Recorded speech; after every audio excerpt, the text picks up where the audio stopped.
കഴിഞ്ഞ മാസം മാർച്ച് 27 തിയേറ്ററുകളിലേക്ക് എത്തിയ എമ്പുരാൻ ഇന്നത്തോടെ ആ സിനിമയുടെ 25ാം ദിവസത്തിലേക്ക് എത്തപ്പെട്ടിരിക്കുകയാണ്.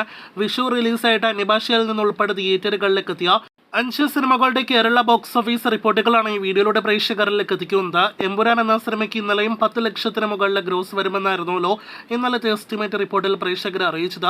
അത് ശരിവയ്ക്കുന്ന രീതിയിൽ സിനിമ 10 ലക്ഷത്തിന് മുകളിലെ ഗ്രോസ് നേടിയെടുത്തിരിക്കുന്നു.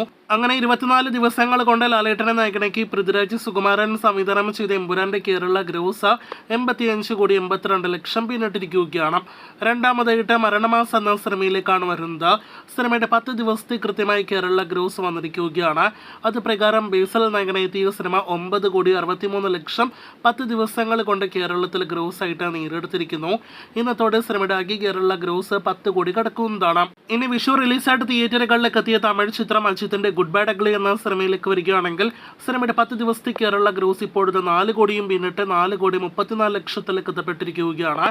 ഫൈനൽ കേരള ഗ്രോസ് 5 കോടി ടച്ച് ചെയ്യുമോ എന്നാണ് ഇനി നാം ഉറ്റുനോക്കുന്നത്. കഴിഞ്ഞ ദിവസം 200 കോടിയിലധികം കളക്ഷൻ പിന്നിട്ട സിനിമയുടെ അടുത്ത ദിവസങ്ങളിലെ കളക്ഷൻ അറിയാനായിട്ട് പ്രേക്ഷകർ കാത്തിരിക്കൂ.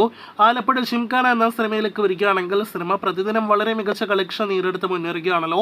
ഇന്നലെയും 2 കോടിയിലധികം കേരള ഗ്രോസ് നേടിയെടുത്ത സിനിമയുടെ ആകെ 10 ദിവസത്തെ കേരള ഗ്രോസ് ഇപ്പോഴത്തെ 27,91 ലക്ഷം പിന്നിട്ടിരിക്കുകയാണ്. ഇന്നത്തോടെ ഈസ്റ്റർ ദിവസത്തിലെ കളക്ഷനോടെ സിനിമയുടെ ആകെ കേരള ഗ്രോസ് 30 കോടി കടക്കുമെന്നും ഉറപ്പാക്കപ്പെട്ടിരിക്കുന്നു. വിഷു റിലീസുകളിൽ ഒരു വമ്പൻ ബോക്സ് ഓഫീസ് വിന്നറായിട്ട് സിനിമ മാറിക്കഴിഞ്ഞുവെന്ന് സിനിമയുടെ കേരള കളക്ഷനും കൊണ്ട് മാത്രം സിനിമ തെളിയിക്കുന്നു.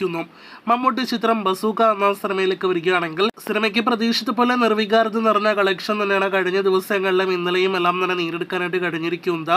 10 ദിവസത്തെ സിനിമയുടെ ആകെ കേരള ഗ്രോസ് 12,56 ലക്ഷത്തിലേക്ക് മാത്രമേ എത്തപ്പെട്ടിട്ടുള്ളൂ. മമ്മൂട്ടിയുടെ തുള്ളൽ പ്രകടനം അതോടൊപ്പം തന്നെ അവസാനത്തെ അരമണിക്കൂറിന് വേറെ ലെവൽ പോസിറ്റീവ് തുടങ്ങിയ അഭിപ്രായങ്ങളെല്ലാം തന്നെ വന്നിട്ടും ഈ ലെവലിലേക്ക് സിനിമയുടെ കളക്ഷൻ ഒതുങ്ങിപ്പോകാൻ എന്തായിരിക്കും കാരണം എന്നൊരു ചോദ്യമായി തന്നെ അവശേഷിക്കുന്നു. അപ്പോൾ കാത്തിരിക്കൂ, സിനിമയുടെ അടുത്ത മണിക്കൂറുകളിൽ വരാനിരിക്കുന്ന ഇന്നത്തെ ഉൾപ്പെടെയുള്ള എസ്റ്റിമേറ്റ് കണക്കുകൾ കേട്ടാം.